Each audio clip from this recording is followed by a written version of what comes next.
It's raining. No, it is not.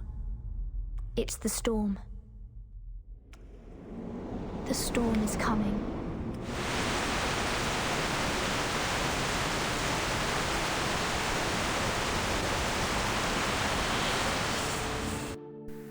Storms.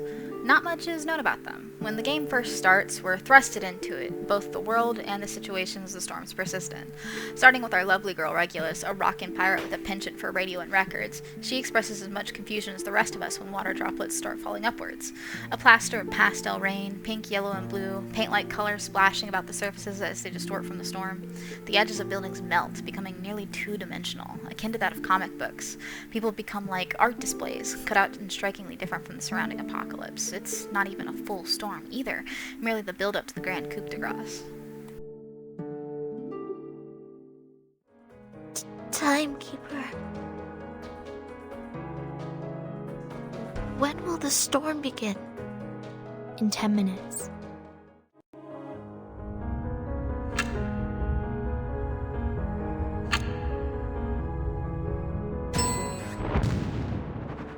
So, apocalypses, the end-all be-all of storytelling, right? What better a fitting end than the end of everything? And that's what this is. Don't get me wrong, when I first started playing, it confused me too. I figured we were time travelers of some sort, and to a certain extent we are, but ultimately this isn't something we can reverse. Haha, enter title screen here. The storms are an apocalypse, sort of akin to rewinding a cassette tape, but in the way of doing so, we scratch up the film. We go back, sure, but the way forward is destroyed in the process. Things get muddled. Add in the machinations of the Manus Vindictae, we got ourselves a recipe for disaster. But the various factions of Reverse 1999 is another video. This is focused entirely on our world, or rather, the end of it as we and our beloved characters know it.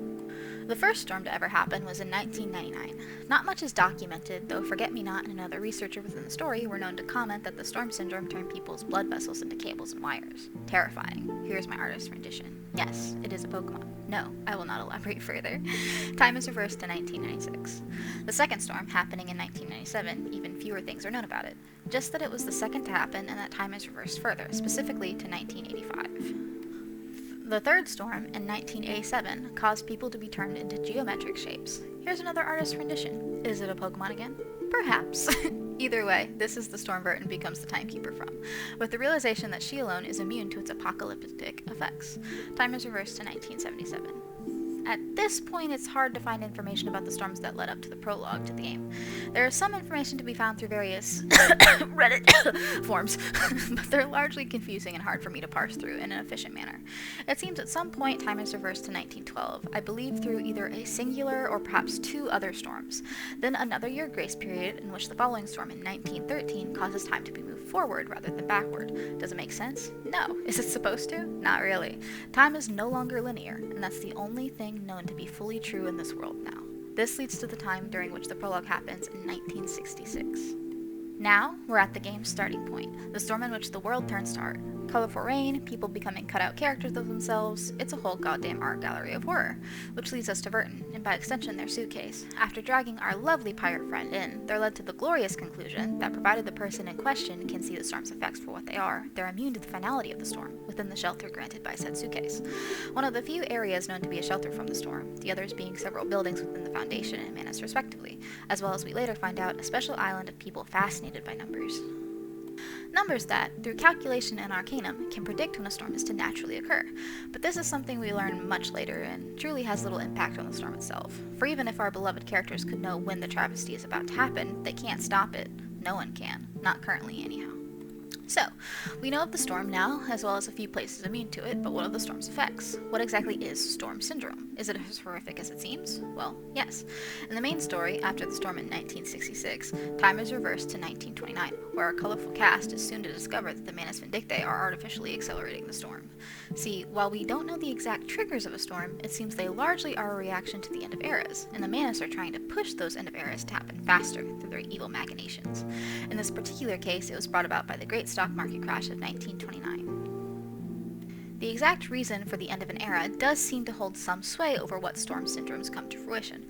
For instance, with the first storm, people's bodies turned to cables and wires. I believe this is due to how advanced our technology was becoming in 1999 and onward, or possibly due to the Y2K panic. With the storm of 1966, people and the world itself turned to art, maybe in reference to the art counterculture movement in post-World War II. These are examples of storm syndrome, where people caught up in the storm changed fundamentally, either physically or within their own minds. For the storm of 1929, due to the market crash, the storm syndrome manifests in, well, money, plain and simple. Money falls from the sky, and people start to believe they need it to live, literally. They begin eating it for food, making salads out of cash, creating innovative new technology to cut steaks out of gold bars. I'm imagining that knife that catches on fire, so when it cuts bread, it makes toast. It's as ridiculous as it sounds, as well as just plain horrifying. These people, they don't know or understand what's happening. Their bodies can't break down the money as actual food, but their brains are telling them that it looks absolutely delicious, and real food that they need to survive, it looks disgusting and rotten. Everything important to them is money. That is all that matters. That is what they think they need to live. And truly, were they living any different before? Sure, they were eating real food before, but before the crash, all these people were concerned about were their stocks, their money. The storm, in reality, only changed the metaphorical to be literal. Maybe that's all it's meant to do, and humans just aren't ready for that kind of world yet. Regardless, our cast is left to do the best they can in a shitty situation, because this isn't the end. It's just the build-up, for soon the storm will hit fully, and everything will reverse. With that statement, the storm does just what it says on the tin. Reverses. Time moves backwards, for the most part anyway, and the people caught up in that time, they disappear. Entirely. Gone, with no real hope of getting them back. Even their past selves, there's no hope of finding them in the new era brought about from the storm's time traveling. The only safety to be found is within the safe zones, like the Foundation or Manus' headquarters, or Verton's suitcase. But even the suitcase has its limits.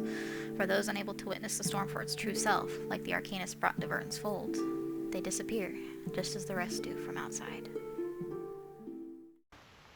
What a heavy rain outside! The rain turned upside down! Oh my! Come and see! Mr. Carson! Quick!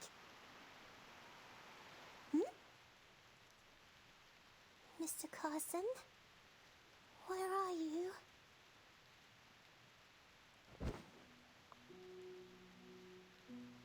The storm is here. Thanks for your treat. I can have one more. Santa Maria prega per noi. Santa Maria prega per noi. Look after us. Have compassion on us. Don't be afraid, mia sorella. Take my hand. Close your eyes. Just like when we were born. Everything will be fine. Goodbye.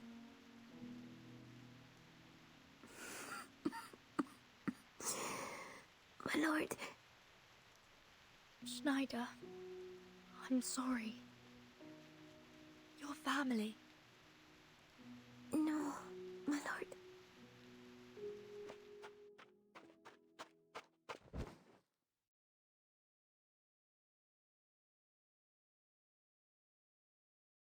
Hold me. I'm sorry.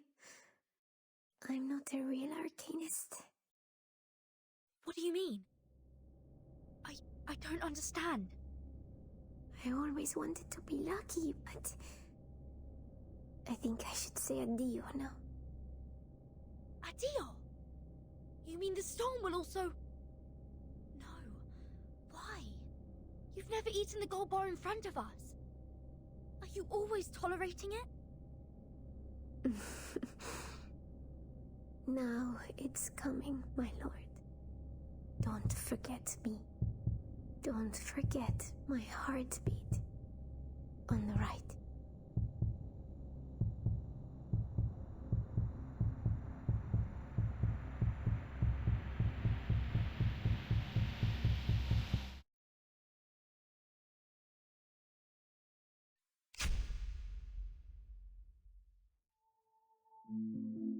So, my first Reverse 1999 video.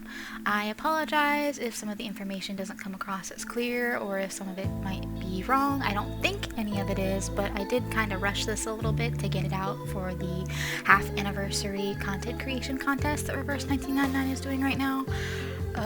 I hope that I get a good score or whatever from the contest, but if I don't, that's okay too, because I had a lot of fun making this, and I plan on making more Reverse 1999 content in the future. So if you found this video interesting and you want to watch more, make sure to like and subscribe. Thanks for watching. Bye!